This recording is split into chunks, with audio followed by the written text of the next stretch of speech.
Sí, gracias, Oscar. Gracias a todos ustedes, gracias a la brigada, como siempre. Hijo, esta es como la presentación número 20, o 30, o 40, lo cual es una fortuna, porque también van como 4 reimpresiones. Pero de pronto como que me digo a mí mismo, ahora, ¿qué digo? Si ya he hablado 20 veces esto. Y entonces, puedo empezar diciendo que la historia está tan mal contada que creemos cosas que nunca existieron. Por ejemplo, nunca existió un imperio mexica. Nunca pasó que los mexicas creyeran que los llegados del otro lado fueran dioses o cercanos a los dioses. Moctezuma nunca le entregó el poder ni nunca se sometió a Cortés. Nunca fue preso de Cortés. Fue preso de Alvarado después de la matanza del mes Tóxcatl, pero nunca fue preso de Cortés. Él mandaba con claridad. Entonces nos contaron tal cantidad de cuentos, de mentiras. La historia está tan mal contada que ya no sé ni qué decir, pero bueno, en el libro un poco avanzamos, ¿no? Los tlaxcaltecas nunca fueron traidores, no traicionaron a nadie, pero además en todo caso fue los gobernantes de Tlaxcala los que se aliaron con los españoles. No fue una rebelión popular como miente Vox o el PAN. Fueron las élites gobernantes rivales de Tenochtitlan, no el pueblo. Pero como ya he dicho todas esas cosas hasta el cansancio, insisto, esta es como la presentación 30, en realidad les quiero contar otra cosa. Fíjense que acabo de participar en la lectura de una tesis doctoral en la Universidad de Guadalajara, donde estoy viviendo ahora, sobre el debate que se dio en los años 80, entre 1985 y 89, entre dos de los historiadores más famosos y más reconocidos de México, y que terminaron a mentadas de madre. Cuando digo a mentadas de madre, quiero decir exactamente eso. Entre don Miguel León Portilla y don Edmundo O'Gorman y O'Gorman. Y el tema tiene todo que ver con este libro. Entonces déjenme hablar de otra cosa, que es de este debate que acabo de recuperar gracias a la tesis de esta compañera que se va a doctorar muy pronto, porque ya la aprobamos. No les digo el nombre, pero cuando ella se doctore voy a publicitar la tesis, ¿no? Porque primero tiene que doctorarse, todavía no es un texto público, ¿no? Pero sí puedo hablar del debate que ella recupera. ¿Cuál es el debate? Viene el 5º centenario del descubrimiento de América. La UNESCO, el gobierno español, el gobierno gringo dicen: esto es importantísimo, hay que festejarlo por todo lo alto. Y en todos los países interesados se nombra una comisión para la cosa, para el festejo, para la fiesta del 5º centenario. Y en México, el presidente de la República, por influencia directa de los secretarios de Educación y de Programación y Presupuesto, llamados Miguel González Avelar y Carlos Salinas de Gortari, el presidente de la Madrid designa el presidente de la cosa esa para México a don Miguel León Portilla. Y Miguel León Portilla va a la siguiente reunión, a la reunión donde se va a decidir, y dice: no es descubrimiento de América, se llama encuentro de dos mundos. Y entonces expone la idea que se va a convertir en la idea oficial del neoliberalismo mexicano y del neoliberalismo global hispánico, porque la propuesta de Miguel León Portilla fue votada por unanimidad en la UNESCO por los españoles, que les importaba muchísimo. Acaban de salir de la dictadura, estamos hablando de 85. No habían pasado ni 7 años que había pasado la famosa transición a la democracia tras la muerte del dictador de 40 años en España, y querían presentarse ante el mundo como incluyentes y como democráticos.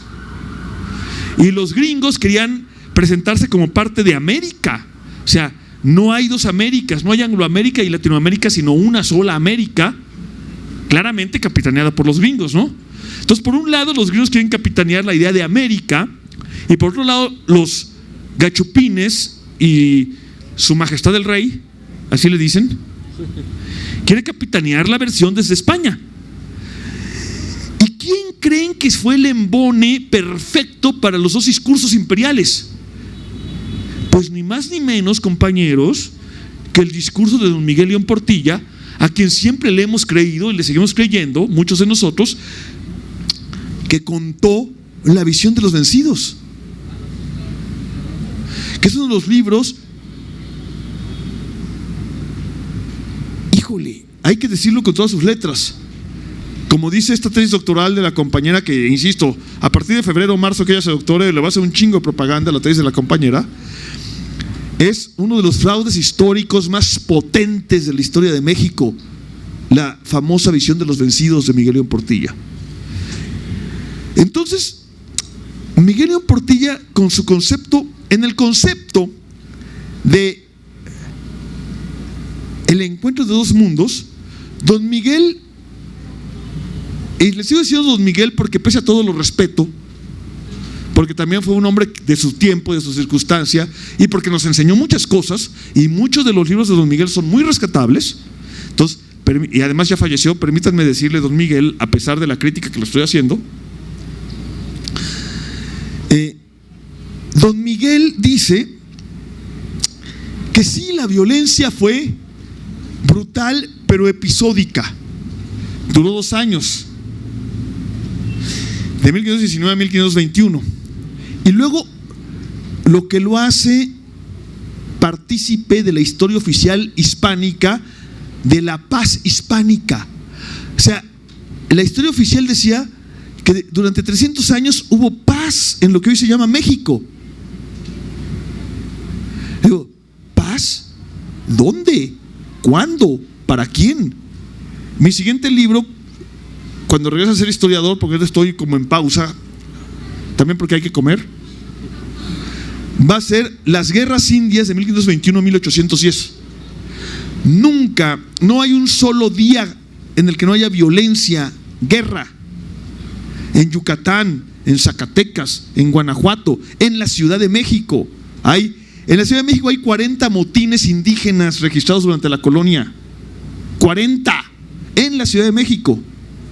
Olvídense de la guerra chichimeca, de la guerra del Mistón, de las 4 expediciones de conquista a Yucatán, que hasta la 4ª les funcionó para hacer una pequeña colonia y que estuvieron en guerra 300 años. Los mayas nunca se rindieron. ¿Cuál paz? Don Miguel entonces dice, la violencia fue episódica, pero nos sirve para construir, fue la partera de las patrias hispanoamericanas que produce el mestizaje y la fusión de culturas. No, perdón, chinga tu madre. No, chinga tu madre. No es casual que 2 de los libros más vendidos, en el doble sentido del término, sean El laberinto de la soledad de Octavio Paz y La visión de los vencidos de Miguel León Portilla.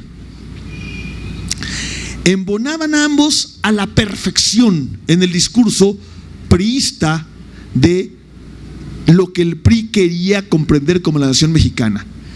La visión de los vencidos de León Portilla repite exactamente el mismo cuento que contó, que se inventó Hernán Cortés, como lo explica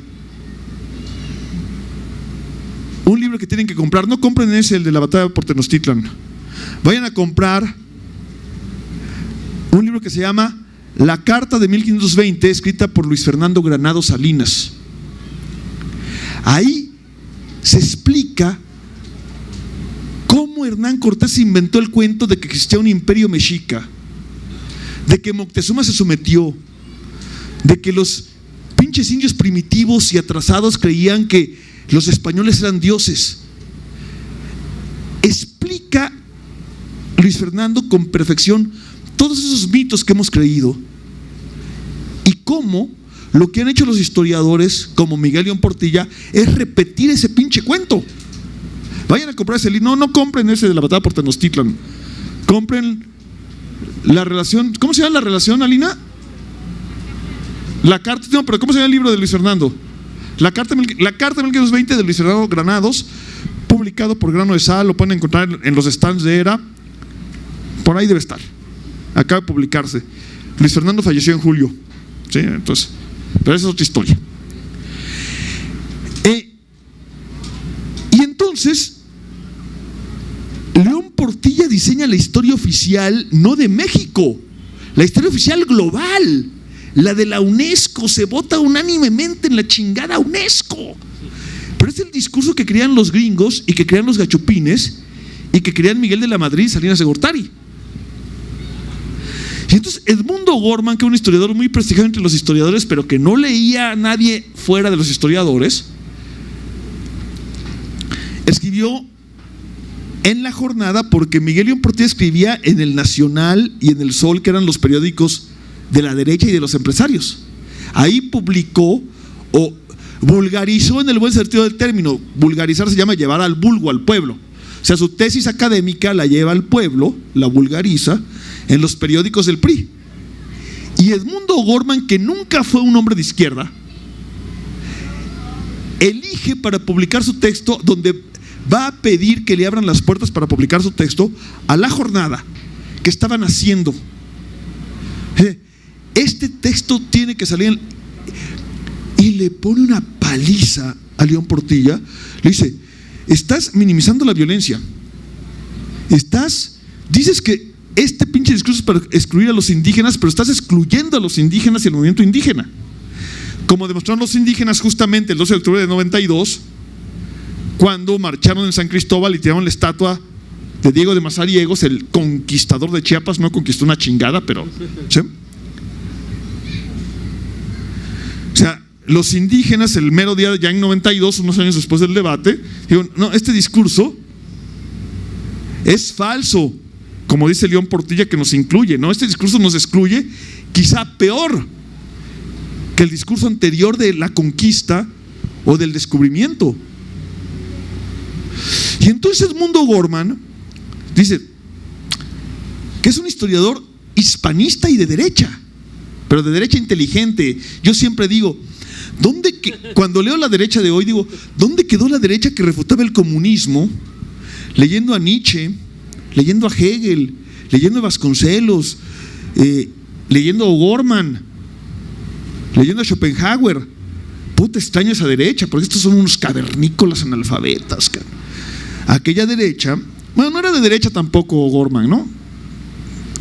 Pero claramente no era de izquierda. Sin embargo, eligió La Jornada para publicar su refutación, y es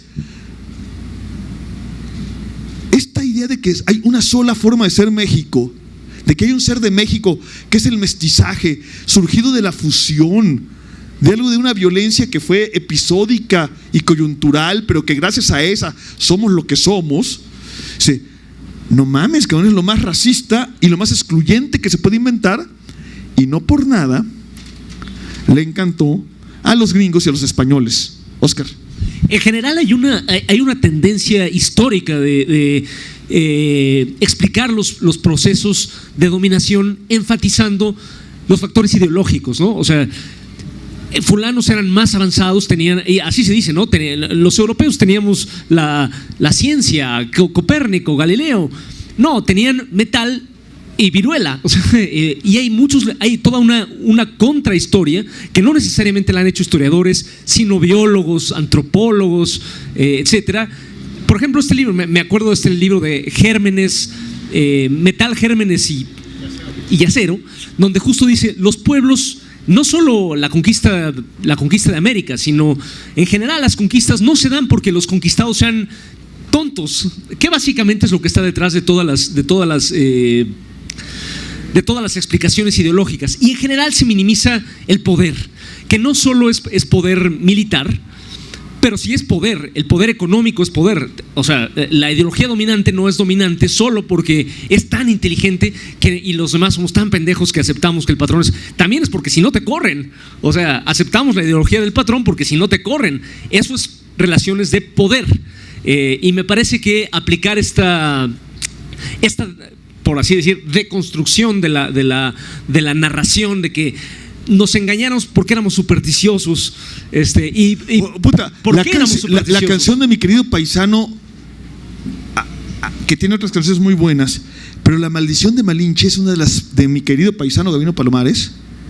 Es una de las peores canciones posibles. Todo lo que dice ahí es justo el cuento de Hernán Cortés, y es creernos que somos conquistados, creernos que le entregamos el oro no sé a quién, no le entregamos una chingada, no. O sea, si trabajé para Bayeres muchos años fue pues porque somos proletarios, que hay que trabajar para el que nos pague, hay que comer frijoles, ¿sí? ¿O ustedes creen que los que trabajan, que los empleados de Oxxo trabajan en el Oxxo porque piensan lo que piensa el Diablo Fernández, el jefe de FEMSA, una de las peores personas de este país? ¿O ustedes creen que los mineros que sacan el oro de la mina de Bayeres o de La Rea piensan lo que Bayeres o La Rea? No, pues bueno, no sé dónde trabajan ustedes, pero ustedes saben lo que les estoy diciendo, ¿no?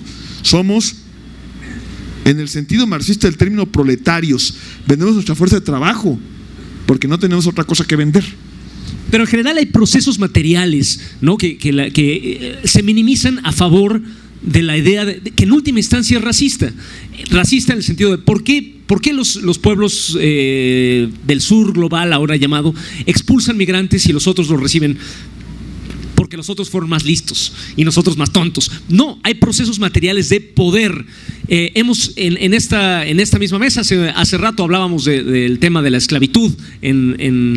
Bueno, o sea, aquí no hay nada de que fueron más listos. Sencillamente hay relaciones materiales y procesos materiales que se van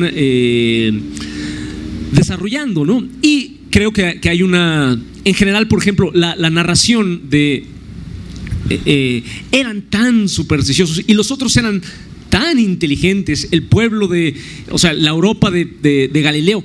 No, en realidad la revolución científica, etcétera, sí se dio y sí es maravillosa y todo lo que ustedes quieran, pero es resultado de la acumulación de poder en forma de capital que se dio gracias a la conquista de América, no al revés. O sea, no fueron gérmenes, armas y acero, no superioridad intelectual, lo que produjo esta asimetría, y no solo esta asimetría, las asimetrías en general en la historia, lo cual no es decir que las ideas no cuenten. Desde luego las ideas cuentan, y tampoco es decir que los oprimidos siempre son perfectamente inteligentes y lo saben todo y nada más nos engañan porque…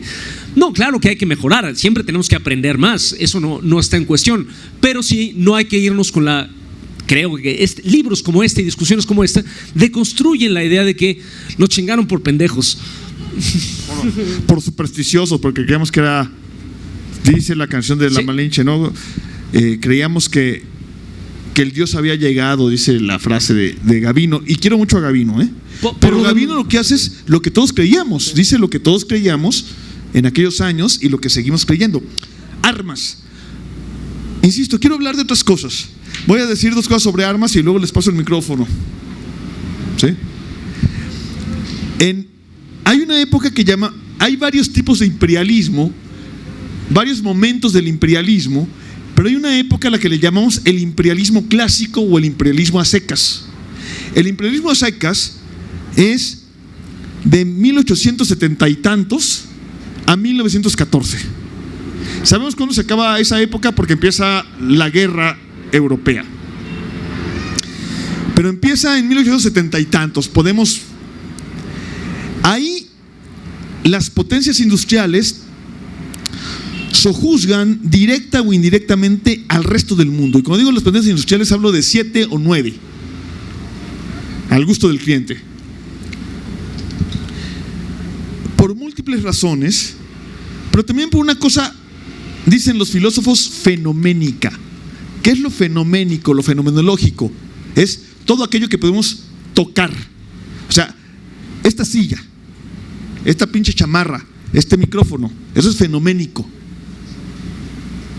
Es lo material, lo concreto, lo que tocamos.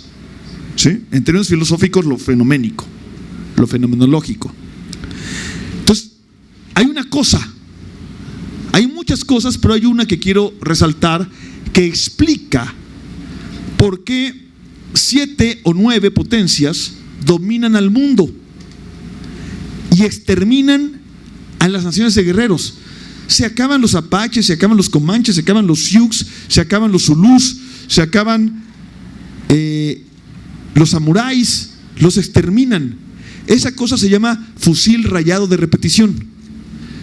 Y es el que no tiene fusil rayado de repetición está condenado a la muerte, al exterminio, como los apaches, o a la esclavitud, como los mayas, que los mayas nunca se habían rendido y de pronto se convierten en esclavos.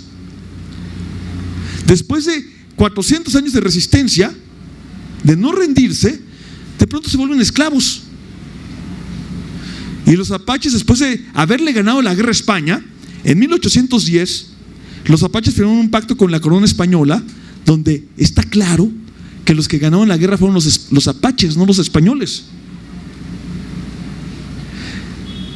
Y esos mismos apaches que le habían ganado a España, en 1900 no existen, y los pocos que quedan están en reservaciones. Y los samuráis en Japón pasan a la historia. Y los zulús, los mejores guerreros de África del Sur y de África Meridional, se rinden. Y los grandes jinetes de Argelia y del desierto africano son sometidos por los franceses. O sea, lo que no se había logrado en 500 años se logra en 20, porque existe una cosa que se llama fusil rayado de repetición, y el que lo tiene, y el que no, se chingó. ¿Sí? El fusil rayado implica otras cosas, porque el fusil rayado no es, o sea, en los anteriores tiempos tú le quitas el fusil al enemigo, pero no solo hay que quitarle el fusil. La bala de fusil solo se produce donde hay fábricas de altísima tecnología que solo tienen esos 9 países.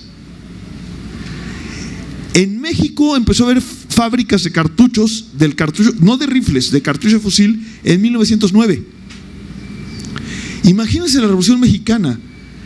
Cada una de las granadas de cañón que se disparó durante la Revolución Mexicana se tuvo que comprar fuera del país. ¿Sí? Cada una de las granadas, cada uno de los 90 cañoncitos de campaña, porque ningún cañón pesado que se usó en la Revolución Mexicana se construyó en Alemania o en Francia. El que tiene el fusil rayado lo tiene, y el que no, no lo tiene. ¿Por qué dije que iba a hablar de armas? Porque hago la analogía con, dije, en ese momento pasó. En 1519 no existe eso. Los pinches arcabuces que traen los gachupines son arcabuces balines. Es una mentira que haya habido superioridad tecnológica decisiva, o superioridad armamentística decisiva, o superioridad intelectual decisiva. Ninguna de las tres cosas es la clave de la derrota de México Tenochtitlan. Ahí no está. El acero que traían era acero balín y era bien poquito. La pólvora que traían era pólvora balina, y las pinches armas eran de tercera. Los jamelgos eran 16 y eran jamelgos. O sea, no era ningún cuarto de milla o pura sangre, eran jamelgos de los peorcitos. Y ya se los habían madreado. Hernán Cortés perdió 14 batallas. Entonces, ¿dónde está la explicación? Está en otro lado. No se los digo para que, además de comprar el libro de Luis Fernando Granados, sí compren ese también. A mí me da, antes de darle ahorita les damos la palabra, nada más que un tema más antes de o sea, hay varias partes del mito que habría que desmontar. Nos engañaron por supersticiosos y pendejos, es uno, pero ¿a quiénes somos nosotros a los que nos conquistaron? Claro. Dice el PRI, dice el gobierno. Y además, la respuesta es, ¿quiénes son ellos? Los españoles. Entonces resulta que un criollo, un descendiente de criollos que tiene empleados obreros mexicanos puede decir nos conquistaron los españoles, pensando por ejemplo en un obrero que vivió en Asturias, cuyos descendientes vivieron en Asturias y nunca se pararon en México. ¿Dónde están los descendientes de los conquistadores? ¿En España?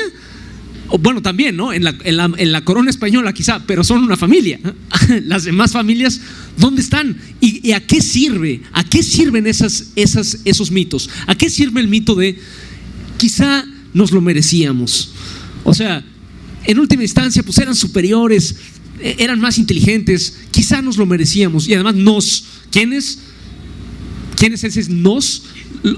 Quizá nacimos para servir, los que ahora servimos, y los que ahora mandan quizá nacieron para mandar, y es justificado, ¿no? Pero ese proyectar hacia el pasado la nación mexicana, y además de asumir que el PRI es heredero de Cuauhtémoc y Moctezuma, y nos conquistaron, y ahora afortunadamente ya volvimos a mandar nosotros.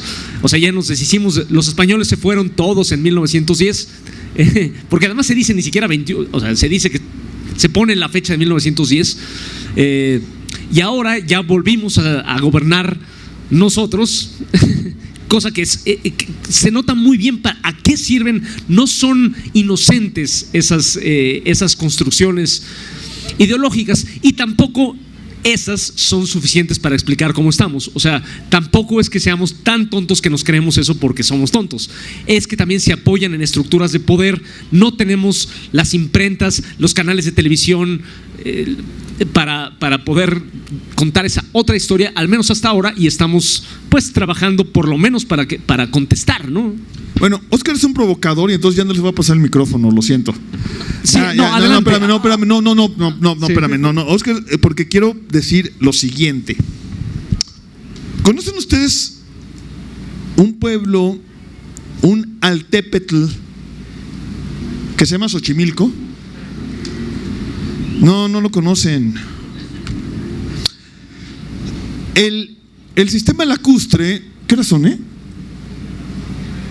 Falta media Ok. hora. No, tenemos tiempo entonces. Entonces sí les voy a pasar el micrófono, no te preocupes.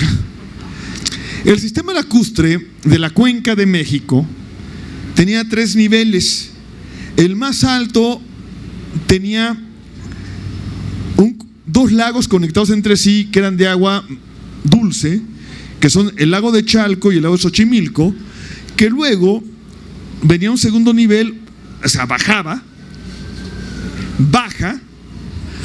más o menos por donde está la esquina del río de Churubusco, que era el principal río de la cuenca, con la calzada, lo que hoy le llamamos la calzada de Tlalpan, que ya se llamaba la calzada de Iztapalapa. Y era un lago mayoritariamente salado, aunque luego en tiempos de Itzcoatl y Nezahualcóyotl se hizo un dique para tener una parte de agua dulce y otra parte de agua salada, pero se construye un dique. Entonces tenemos, esos 2 lagos se llama el lago de Texcoco. Y luego hay un tercer lago que son los de Xaltocan y Zumpango. O sea, son en bajada. ¿Sí? El modelo chinampero, que es un modelo de agricultura intensiva espectacular, que sigue vivo en ese pueblo que les digo que ustedes creen que conocen, ¿sí? Xochimilco, que ahorita mis amigos Salina y Emiliano me han dado un ride para allá porque ahí está Gaby, mi esposa, en una fiesta. Entonces voy a firmar media hora y me voy corriendo a ese pueblo, que está bien pinche lejos, O sea, en los tiempos de los mexicas se hacía una jornada completa para venir de allá para acá. Y todavía hay gente vieja que si viene al centro dice voy a México, ¿sí?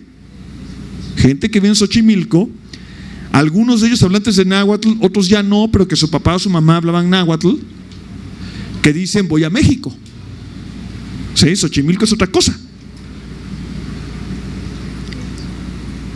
Y era una jornada, era un día entero de camino. Bueno, es un día entero, váyanse a pie a Xochimilco, ¿sí? Entonces, el modelo de Chinampa, el modelo productivo de Chinampa se da de manera intensiva en los lagos de Chalco y de Xochimilco. Y entonces hay una serie de Altepeme, plural de Altepetl, traducido por los españoles como ciudad-estado, el modelo fundamental para entender la política mesoamericana, que son fundamentales en el modelo de producción agrícola intensiva. Chalco, Mixquic, Cuitláhuac, Oitláhuac, Iztapalapa. Pero el más importante de esos, que de hecho tiene la cabeza de una de las 9 naciones náhuatl que se llaman los Xochimilcas. Hay 9 naciones náhuatl, ¿no? Los mexica tenochca, los mexica tlatelolca, los tlaxcaltecas, los tlahuicas, los chalcas, los Xochimilcas, etc. ¿Sí? Hasta 9. Una de las 9 naciones náhuatl son los Xochimilcas, o sea, ni siquiera son. Entonces, el principal Altepetl chinampero es Xochimilco, la más poderosa. Xochimilco libra 4 guerras contra México y Tenochtitlan, hasta que al final de la cuarta, por ahí de 1470, dice: ya estuvo, güey, ya, ok, nos sometemos, reconocemos la autoridad de la Triple Alianza. Pero lo hacen de una manera muy particular, porque a los dominantes de Xochimilco, en todas las ceremonias, estaba siempre el Tlacatecutli de México Tenochtitlan, a su lado derecho el de Texcoco, a su lado izquierdo el de Tlacopan, y atrásito de ellos había 5, y siempre estaba al centro el de Xochimilco. O sea, es un sometido, pero es un sometido de alto pedorraje, no es cualquiera, ¿no? Y más un poco como aliado, como ya no hagamos la guerra, más que sometido, aliado de segundo nivel. Ese es el nivel de Xochimilco. Fíjense en la fecha que les dije, 1470. O sea, los que hicieron la última guerra de Xochimilco contra México están vivos en 1519.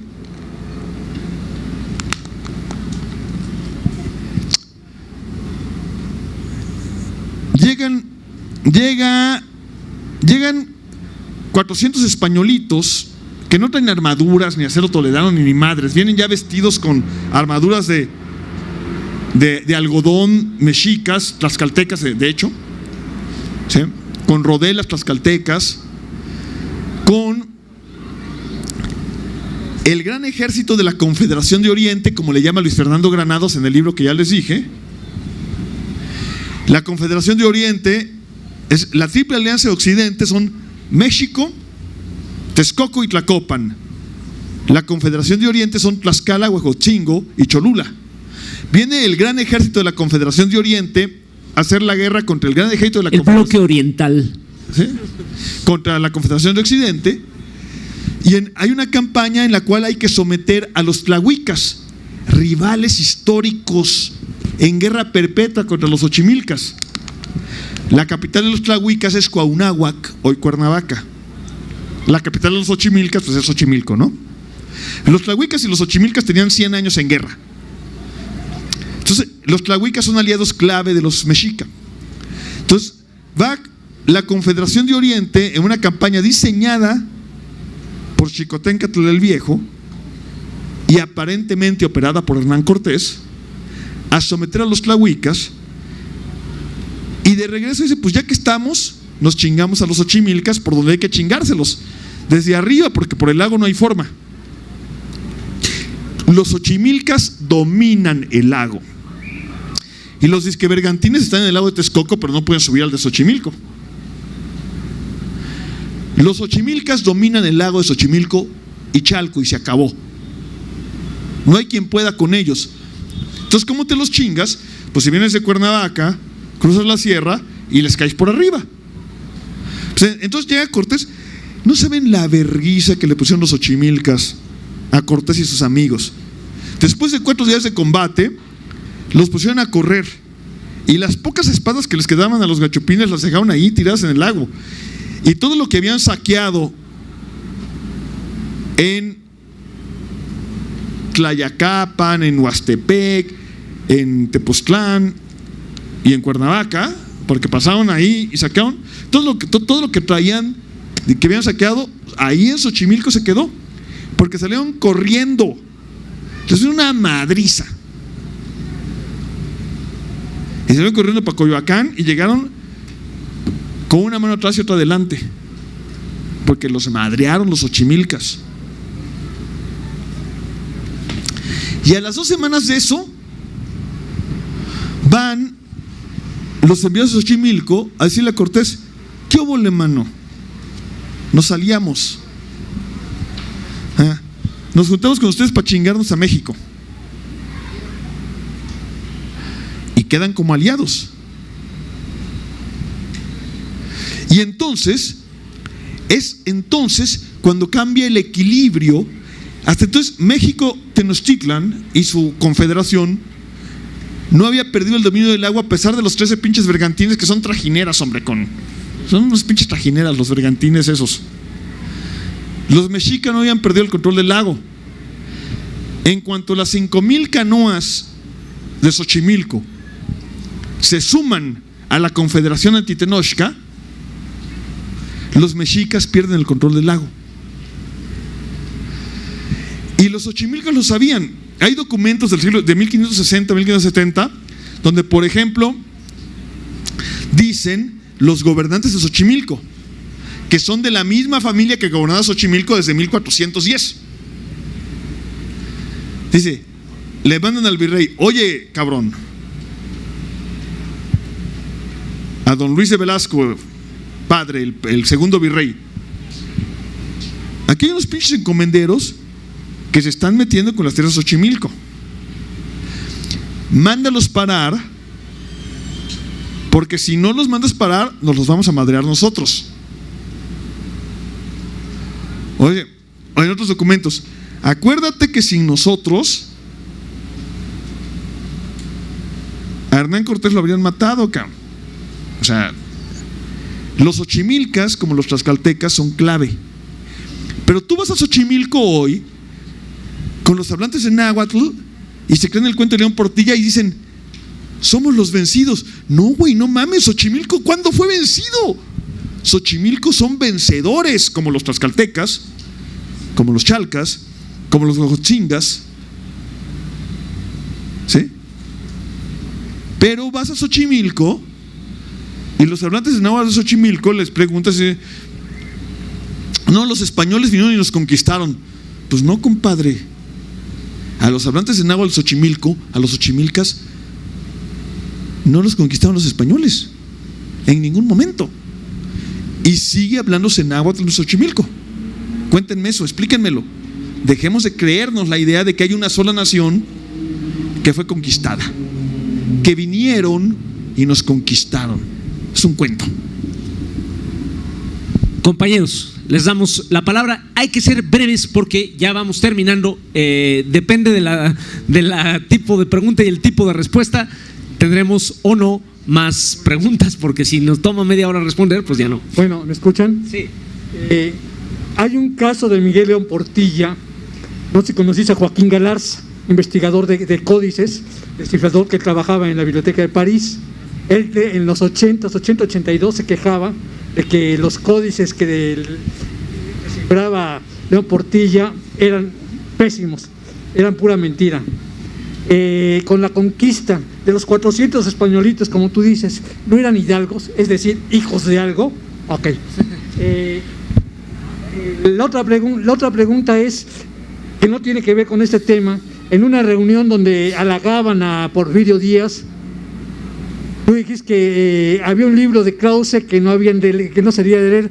Ahorita yo quiero que me lo repitas porque el audio no se escuchaba bien. Y por otro les recomiendo que compren. Perdón, ¿había un libro de Krause que qué? Que recomendabas no leerlo, que hablaba sobre Zapata, no sé qué.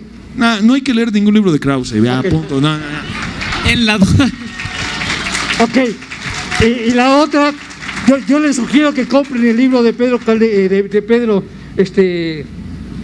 porque yo lo compré en 195, porque se iba a agotar la primera edición y ahorita está en 145. Aprovechen. Gracias. Gracias. No eran hidalgos, eran pobres de solemnidad.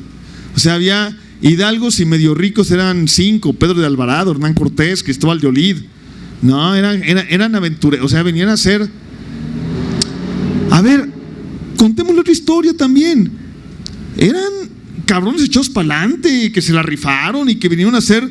O sea, también reconozcamos que fue gente que no tenía nada y que se vino a apostarlo todo desde la vida. O sea, esa otra parte de nuestra herencia que también la tenemos, de esos 400 que al final fueron 3,000, ¿no?